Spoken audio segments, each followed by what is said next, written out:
Hi friends, ಎಲ್ಲರಿಗೂ ನಮಸ್ಕಾರ. ನಾಗು ಮಹಿ cooking ಚಾನಲ್ಗೆ ಸ್ವಾಗತ. ಫ್ರೆಂಡ್ಸ್, ಮದುವೆ ಮನೆಗಳಲ್ಲಿ ಭಟ್ರುಗಳು ಮಾಡುವ ರೀತಿ ಶಾವಿಗೆ ಪಾಯಸನ ಮಾಡಬೇಕಾ? ಹಾಗಾದರೆ ಈ ವಿಡಿಯೋನ ಎಲ್ಲೂ ಸ್ಕಿಪ್ ಮಾಡ್ದೇ ಕೊನೆವರೆಗೂ ನೋಡಿ. ನಾನು ಹೇಳುವ ಎಲ್ಲ ಟಿಪ್ಸ್ಗಳನ್ನು ನೀವು ಕೂಡ ಫಾಲೋ ಮಾಡಿದ್ರೆ ಸುಲಭವಾಗಿ ಅದೇ ಟೇಸ್ಟಲ್ಲಿ ಶಾವಿಗೆ ಪಾಯಸ ಮಾಡ್ಕೊಳ್ಬಹುದು. ಬನ್ನಿ ಹಾಗಾದರೆ ಯಾವ ರೀತಿ ಮಾಡೋದು ಅಂತ ನೋಡೋಣ. ಹೊಸದಾಗಿ ನಮ್ಮ ಚಾನಲ್ನ ನೋಡ್ತಾ ಇದ್ದರೆ ಸಬ್ಸ್ಕ್ರೈಬ್ ಮಾಡ್ಕೊಳ್ಳಿ ಮತ್ತು ಪಕ್ಕದಲ್ಲಿರುವ ಬೆಲ್ ಐಕನ್ನ ಕ್ಲಿಕ್ ಮಾಡಿ.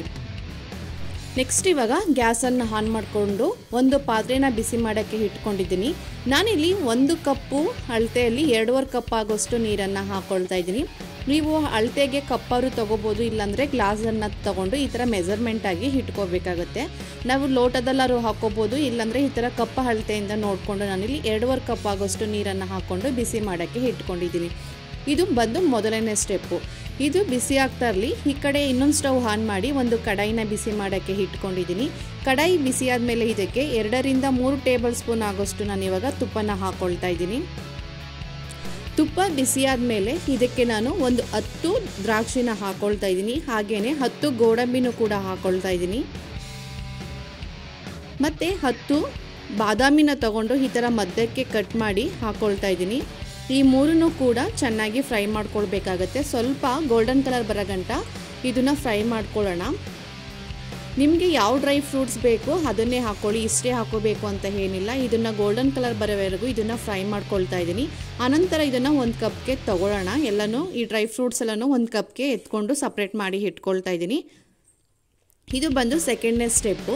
ನೆಕ್ಸ್ಟ್ ಇವಾಗ ಅದೇ ಬಾಣಲಿಗೆ ನಾನಿವಾಗ ಯಾವ ಕಪ್ಪಲ್ಲಿ ನೀರನ್ನ ಅಳತೆ ಮಾಡಿ ತೊಗೊಂಡಿರ್ತೀರಲ್ಲ ಅದೇ ಕಪ್ ಅಳತೆಯಲ್ಲಿ 1 ಕಪ್ ಆಗುವಷ್ಟು ನಾನಿವಾಗ ಶಾವಿಗೆನ ತೊಗೊಂಡಿದ್ದೀನಿ. ಈ ಶಾವಿಗೆ, ನೀರು, ಹಾಲು, ಸಕ್ಕರೆ ಎಲ್ಲ ಒಂದೇ ಕಪ್ ಅಳತೆ ಅಥವಾ ಗ್ಲಾಸ್ ಮೆಜರ್ಮೆಂಟಲ್ಲಿ ತೊಗೊಂಡ್ರೆ ಪಾಯಸನೂ ಕೂಡ ತುಂಬಾ ಪರ್ಫೆಕ್ಟಾಗಿ ಬರುತ್ತೆ.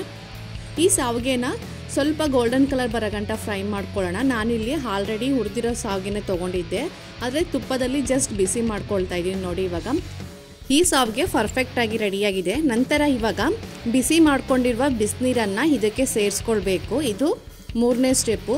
ಆ ಕಡೆ ಶಾವಿಗೆನೂ ಬಿಸಿಯಾಗಿ ಇರುತ್ತೆ, ಹಾಗೇನು ನೀರು ಕೂಡ ಬಿಸಿಯಾಗಿ ಕೂಡ ಇರುತ್ತೆ. ತುಂಬ ಪಾಯಸ ಚೆನ್ನಾಗಿ ಬರುತ್ತೆ. ಇವಾಗ ಈ ಶಾವಿಗೆನ 90% ಭಾಗ ನೀರಲ್ಲೇ ಬೇಯಿಸ್ಕೊಳ್ಳೋಣ. ಇದನ್ನು ತುಂಬ ಸಾಫ್ಟಾಗಿ ಬೇಯಿಸೋದು ಬೇಡ, ಸ್ವಲ್ಪ 3/4% ಬೆಂದರೆ ಸಾಕು. ನೋಡಿ, ಇವಾಗ ಇದು ಇನ್ನೂ ಸ್ವಲ್ಪ ಬೆಂದಿಲ್ಲ, ಇದು ಇನ್ನೂ ಸ್ವಲ್ಪ ಬೇಯಬೇಕು. ಅಷ್ಟರಲ್ಲಿ ಹಾಲನ್ನು ಕೂಡ ಬಿಸಿ ಮಾಡುವುದಕ್ಕೆ ಇಟ್ಕೊಳ್ಳೋಣ. ನಾನಿಲ್ಲಿ ಯಾವ ಕಪ್ಪಲ್ಲಿ ನೀರು ಮತ್ತು ಶಾವಿಗೆನ ಅಳತೆ ಮಾಡಿ ತೊಗೊಂಡಿದ್ದೀನಲ್ವಾ ಅದೇ ಅಳತೆಯಲ್ಲಿ ನಾನಿವಾಗ 3 ರಿಂದ 4 ಕಪ್ ಆಗೋಷ್ಟು ಗಟ್ಟಿ ಹಾಲನ್ನು ತೊಗೊಂಡಿದ್ದೀನಿ. ನೀವು ಯಾವ ಕಪ್ ಅಳತೆಯಿಂದ ತೊಗೊಂಡಿರ್ತೀರೋ ಅದೇ ಕಪ್ಪಿಂದನೂ ಎಲ್ಲವನ್ನು ಮೆಜರ್ಮೆಂಟ್ ಮಾಡಿ ತೊಗೋಬೇಕಾಗತ್ತೆ. ನೋಡಿ, ಇವಾಗ ನಾನು 3 ರಿಂದ 4 ಕಪ್ ಆಗೋಷ್ಟು ಹಾಕ್ಕೊಂಡಿದ್ದೀನಿ. ಇದನ್ನು ಇವಾಗ ಬಿಸಿ ಮಾಡೋದಕ್ಕೆ ಇಟ್ಕೊಳ್ಳೋಣ. ಈ ಹಾಲನ್ನು ಬರೀ ಹಾಗೇ ಕಾಯಿಸ್ಕೋಬೇಕು. ಇದು 4ನೇ ಸ್ಟೆಪ್ಪು. ನೋಡಿ, ಇವಾಗ ಇದು ಹಾಲು ಕಾಯೋಷ್ಟರಲ್ಲಿ ಈ ಕಡೆ ಶಾವಿಗೆನೂ ಕೂಡ ಸ್ವಲ್ಪ ಚೆನ್ನಾಗಿ ಸಾಫ್ಟಾಗಿ ಕೂಡ ಬೆಂದಿದೆ. ಇದು ಅರ್ಧ ಭಾಗದಷ್ಟು ಮಾತ್ರ ಬೆಂದಿದೆ. ನೋಡಿ, ಇವಾಗ ಇದನ್ನು ನಾವು ಸ್ವಲ್ಪ ಬೇಯಬೇಕು. ಇದನ್ನು ಮೀಡಿಯಮಲ್ಲೇ ಇಟ್ಕೊಂಡು ಬೇಯಿಸ್ಕೊಳ್ಳೋಣ. ನೋಡಿ, ಈ ಥರ ಪ್ರೆಸ್ ಮಾಡಿದ್ರೆ ಇದು ಈ ಥರ ಕಟ್ ಆಗಬೇಕು. ಇದು ಇವಾಗ ಪರ್ಫೆಕ್ಟಾಗಿ ರೆಡಿಯಾಗಿದೆ. ಇವಾಗ ಇದಕ್ಕೆ ನಾವು ಆವಾಗಲೇ ಬಿಸಿ ಮಾಡಿಟ್ಟಿರುವ ಹಾಲನ್ನು ಸೇರಿಸ್ಕೊಳ್ಳೋಣ. ಇವಾಗ ಶಾವಿಗೆ ನೀರಲ್ಲಿ 90% ಭಾಗ ಬೆಂದಿರುತ್ತೆ ಅಲ್ವಾ, ಮತ್ತೆ ಇವಾಗ ಹಾಲಲ್ಲೂ ಇನ್ನೂ ಸ್ವಲ್ಪ ಬೆಂದರೆ ಶಾವಿಗೆ ತುಂಬಾ ಚೆನ್ನಾಗಿರುತ್ತೆ. ಇದು 2 ರಿಂದ 3 ಕುದಿ ಬಂದರೆ ಸಾಕು ನಮಗೆ. ಇದನ್ನು ಇವಾಗ ಲೋ ಮೀಡಿಯಮಲ್ಲೇ ಇಟ್ಕೊಂಡು ಬೇಯಿಸ್ಕೊಳ್ಳೋಣ. ಈ ರೀತಿ 2 ರಿಂದ 3 ಕುದಿ ಬಂದರೆ ಸಾಕು. ಇವಾಗ ನಾನಿವಾಗ 3/4 ಕಪ್ ಆಗೋಷ್ಟು ಸಕ್ಕರೆನ ತೊಗೊಂಡಿದ್ದೀನಿ. ಈ ಸಕ್ಕರೆ ನಿಮಗೆ ಟೇಸ್ಟಿಗೆ ನೋಡಿಕೊಂಡು ಹಾಕೊಳ್ಳಿ.